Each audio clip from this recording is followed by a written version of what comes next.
नमस्कार, वंदे मातरम।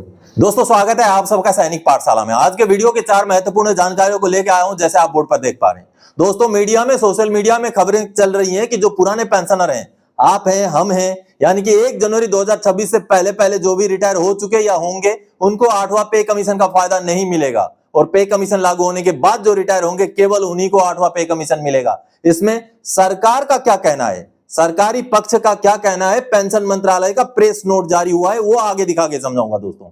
और साथ ही साथ हमारा डीएडीआर जनवरी 2025 से जो बढ़ना था, उस बढ़ोतरी में डिले क्यों हो रहा है। सरकार अमूमन होली के आसपास बढ़ोतरी लागू कर देती थी, अनाउंसमेंट कर देती थी, लेकिन अब की बार क्यों नहीं किया, उसको लेकर के एक रिपोर्ट दिखा के समझाऊंगा। और साथ ही साथ दोस्तों, नई एजुकेशन पॉलिसी लागू होने की वजह से अब जो भी एम्प्लॉइज हैं, उनको 2 साल का चिल्ड्रन एजुकेशन अलाउंस का एक्स्ट्रा फायदा मिलेगा। क्या है हकीकत, वो भी बताऊंगा। और आरटीआई से एक बड़ा खुलासा हुआ है, पीएओआर से, पीसीडीए से, कई सारे ऐसे संस्थाएं हैं जहां से हमारे पैसे सही हमें भुगतान नहीं हुए हैं। जी हां दोस्तों, अब आरटीआई के जरिए ये खुलासे हो रही हैं और आरटीआई का जवाब ये बोलता है पेंशनर को कि हमने आपको गलत भुगतान किया है, अब आपको सही भुगतान हम कर देंगे, अगला जो पेमेंट होगा उसमें आपका पैसा दे देंगे। जी हां, आगे आरटीआई का जवाब दिखा के आपको समझाऊंगा दोस्तों कि मसला क्या है। चलिए, इन्हीं विषयों को लेके आगे बढ़ेंगे। आगे बढ़ने से पहले हमेशा की तरह मेरा आप सबसे आग्रह है, अगर सैनिक पाठशाला चैनल का वीडियो आप पहली बार देख रहे हैं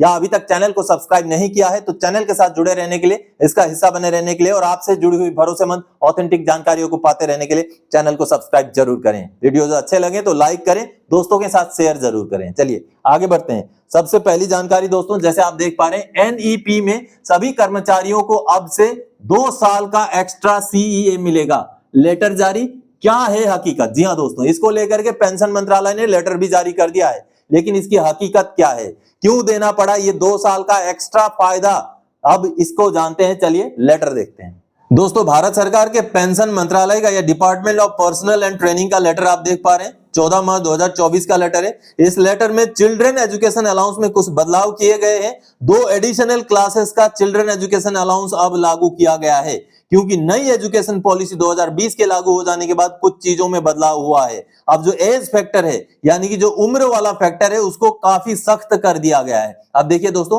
पहले क्या होता था कि क्लास 1 से पहले केवल 2 क्लास का ही चिल्ड्रन एजुकेशन अलाउंस मिलता था, जो कि किसी को नर्सरी या एलकेजी या किसी को एलकेजी यूकेजी, मतलब कहने का मतलब है क्लास 1 से पहले 2 क्लासेस का ही फायदा मिलता था। जबकि अब नए एजुकेशन पॉलिसी लागू होने के बाद इसको 2 के बजाय 3 क्लासेस का फायदा दिया गया है। यानी कि कहने का मतलब है क्लास 1 से पहले 3 क्लासेस का चिल्ड्रन एजुकेशन अलाउंस का क्लेम हो पाएगा, और क्लास 1 से लेके आगे 12वीं तक का जो क्लेम होता था वो जैसे थे क्लेम होगा। लेकिन यहां पर समझने वाली बात है, पहले दोस्तों अलग अलग राज्यों में अलग अलग एजुकेशन पॉलिसी होती थी, जिस वजह से बच्चे 5 साल से कम उम्र में भी क्लास 1 पहुंच जाते थे। लेकिन अब क्योंकि नई एजुकेशन पॉलिसी के हिसाब से सख्त नियम है कि 6 साल से पहले बच्चा क्लास 1 में नहीं हो सकता, इसलिए 1 से पहले ही बच्चे की उम्र 6 साल हो चुकी होती है। इस वजह से भी ये प्रावधान लाया गया है, यानी कि क्लास 1 से पहले 3 क्लासेस का चिल्ड्रन एजुकेशन अलाउंस दिया जाएगा। अब दूसरा प्रावधान यहां पर क्या है, ये देखिए, further it has also been decided to grant one time relaxation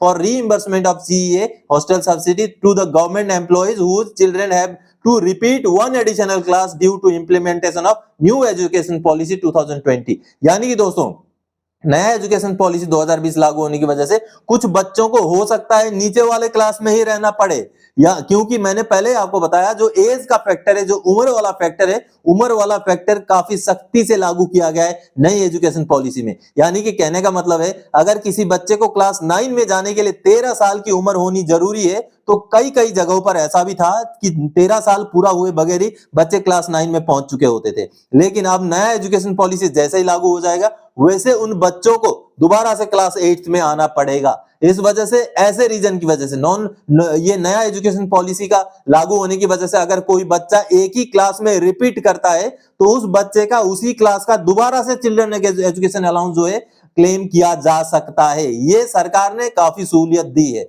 अब नया एजुकेशन पॉलिसी के हिसाब से जो एज फैक्टर है उसको सख्त कर दिया गया है, तो इस वजह से बहुत सारे बच्चों को नुकसान होगा। एक ही क्लास में दोबारा पढ़ना पड़ सकता है, या क्लास 1 से पहले ही 2-3 क्लासेस में पढ़ना पड़ सकता है, तो इसी वजह से इसको लागू किया गया है। चलिए अगली जानकारी की ओर आगे बढ़ते हैं। आरटीआई से खुली पोल, पीओआर ने माना हमने कम पैसों का भुगतान किया है, अब कर देंगे बचा हुआ बकाये का भुगतान। जी हाँ दोस्तों, बहुत सारे ऐसे पेंशनर्स हैं जिनको अपने सही ड्यूज नहीं मिले हैं, चाहे पीसीडीए से मिलने वाले एरियर हो, चाहे पीएओआर से मिलने वाला कोई अलाउंस, कोई बकाया हो, या सीपीपीसी से मिलने वाला कोई पैसा हो। ऐसे बहुत सारी चीजें हैं जो पेंशनर्स का बचे हुए हैं वहां। आजकल पेंशनर जागरूक हो रहे हैं। सैनिक पाठशाला से जुड़ने के बाद, सोशल मीडिया में एक्टिव होने के बाद उनको पता चल रहा है कि उनके एंटाइटलमेंट्स क्या हैं, उनके ड्यू क्या हैं। तब वो आरटीआई डाल रहे हैं, आरटीआई के जवाब आ रहे हैं, और जवाब भी चौंकाने वाले, कि जवाब में ये बताया गया कि आपको हमने भुगतान गलत कर दिया, आपका भुगतान ये होना था, बचा हुआ पैसा अब की बार हम आपको दे देंगे। चलिए लेटर दिखाता हूं आपको। ये आरटीआई का जवाब आप देखिए, ये पीएओआर का जवाब है, और पीएओआर ने माना है, पेंशनर के साथ सामने एक्सेप्ट किया है कि हमने आपको सीआईएलक्यू का पैसा कम दिया है। हालांकि ये जो मसला है, ये जब पेंशनर सीआईएलक्यू लेते थे तब का मसला है। पेंशनर की मृत्यु हो चुकी है, अभी फैमिली पेंशनर ने जब क्लेम किया कि हमें सीआईएलक्यू का फायदा आपने कम दिया है, तब जाकर के पीएओआर ने माना है कि आगे और हम भुगतान आपको करेंगे। देखिए ये आरटीआई का जवाब है, ये बड़ा खुलासा है, आप यहां पर देख पा रहे हैं। इसमें क्या लिखा क्या गया है कि क्या बदलाव हुआ है, क्या पैसा उनको लागू है, क्या कम दिया गया था, वो पूरा यहां पर डिटेल्स देख पा रहे हैं आप। Notwithstanding the above fact, as a good gesture it is intimated that CILQ arrear for 1978 for the period from January 2006 to September 2008 has been adjusted in the system. The same will be credited to your bank account by end of this month. यानी कि देखिए पहले उनको क्या दिया गया, सीआईएलक्यू जनवरी 2 जनवरी 2006 से 30 सितंबर 2008 तक का उनका सीआईएलक्यू था।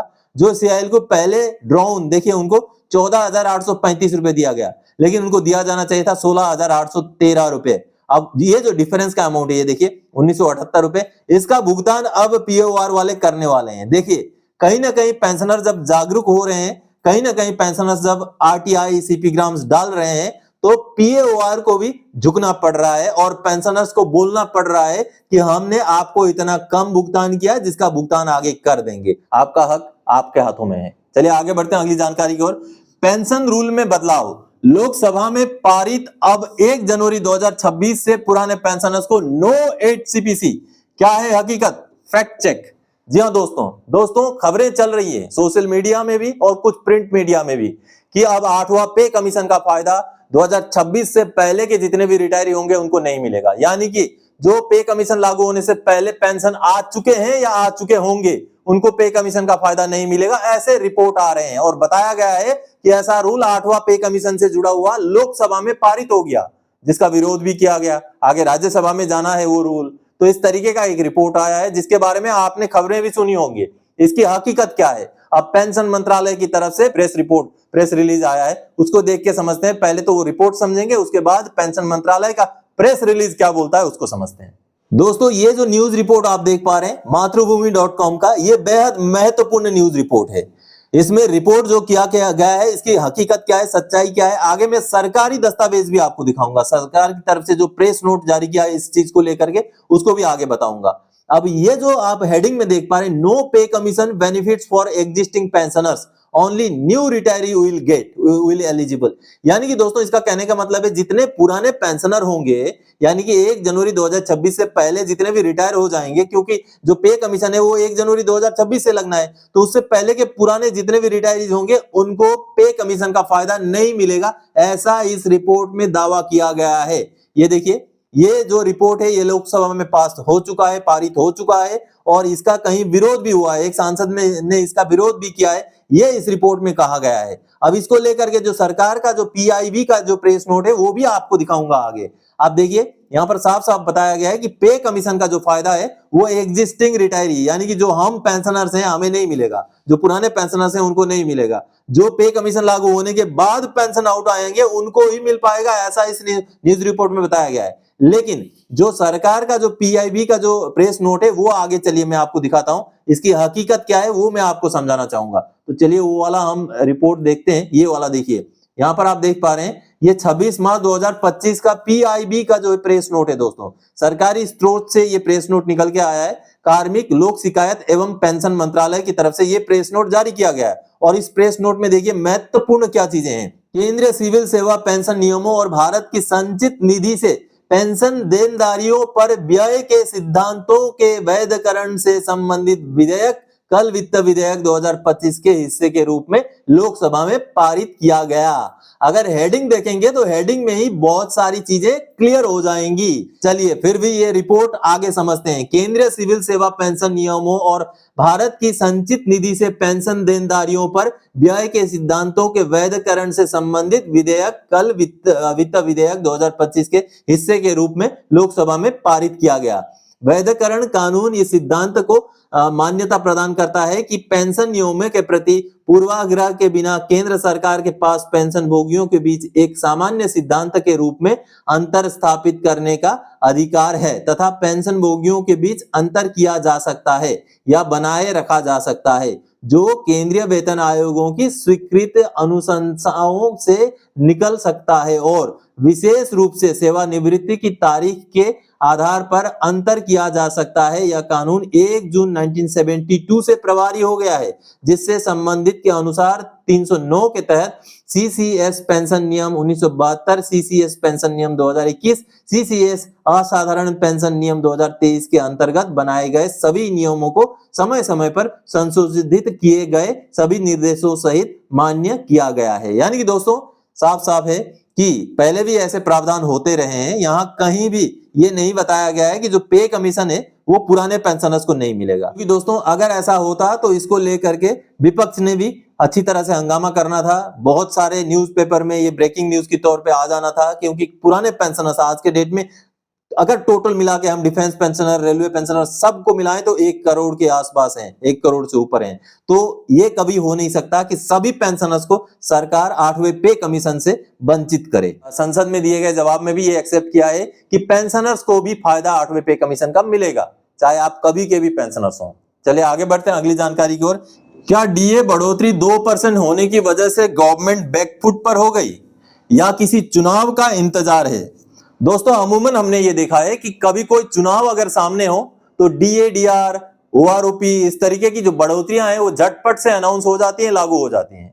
लेकिन पिछले कई सालों से होली के आसपास डीए की बढ़ोतरी होती है। अब की बार होली निकल गया फिर भी डीए की बढ़ोतरी सरकार ने नहीं की है।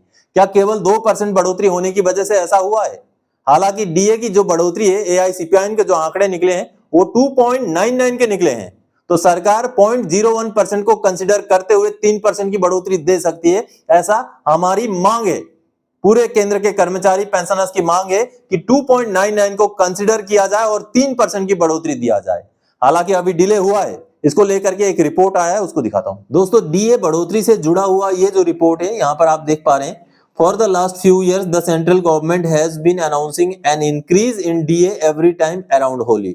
But this time employee may be disappointed with the percentage of increase। यानी कि कहने का मतलब है कि पहले सरकार 3 या 4% बढ़ाती थी, अब की बार क्योंकि 2% है शायद सरकार इसीलिए डिले कर रही है, ऐसा यहाँ पर बताया गया है। क्योंकि पहले पिछले कई सालों से हमने देखा है कि होली के आसपास ही सरकार डीए की घोषणा कर देती है, लेकिन अब की बार सरकार ने नहीं किया है क्योंकि डीए केवल 2% ही बढ़ने वाला, ऐसा यहाँ बताया गया है। लेकिन मेरा मानना है दोस्तों, अगर कहीं चुनाव होते, अगर इस समय कहीं किसी राज्यों में अगर चुनाव होते तो सरकार ने बिल्कुल समय पर ही डीए का डिक्लेरेशन कर दिया होता। लेकिन चलिए अब अगले कैबिनेट मीटिंग तक का हमें इंतजार करना पड़ेगा डीए डीआर का अनाउंसमेंट को लेकर के। हालांकि जो बढ़ोतरी है वो 2% के ही चांसेस हैं, लेकिन हमारी मांग ये जरूर है कि सरकार 0.99 को आगे का फिगर में ले जाते हुए 3% की बढ़ोतरी जरूर। मीडिया में भी यही अटकलें लगाई जा रही है कि 2% की केवल बढ़ोतरी होने की वजह से सरकार ने इस बढ़ोतरी का अनाउंस करने में डिले कर दिया है। हालांकि मैं ऐसा नहीं मानता। अगर चुनाव होते, अगर सामने कोई चुनाव होते तो सरकार ने झटपट से उसको डिक्लेयर कर देना था, ऐसा मैं मानता हूं। अगर आप मानते हैं तो वीडियो को लाइक कीजिए, शेयर कीजिएगा। दोस्तों आज के इस वीडियो में इन्हीं जानकारियों के साथ आया था। आगे और कोई जानकारी देगा आपसे सरोकार रखने वाला विषय लेकर मैं फिर से हाजिर हो जाऊंगा। तब तक के लिए जय हिंद दोस्तों।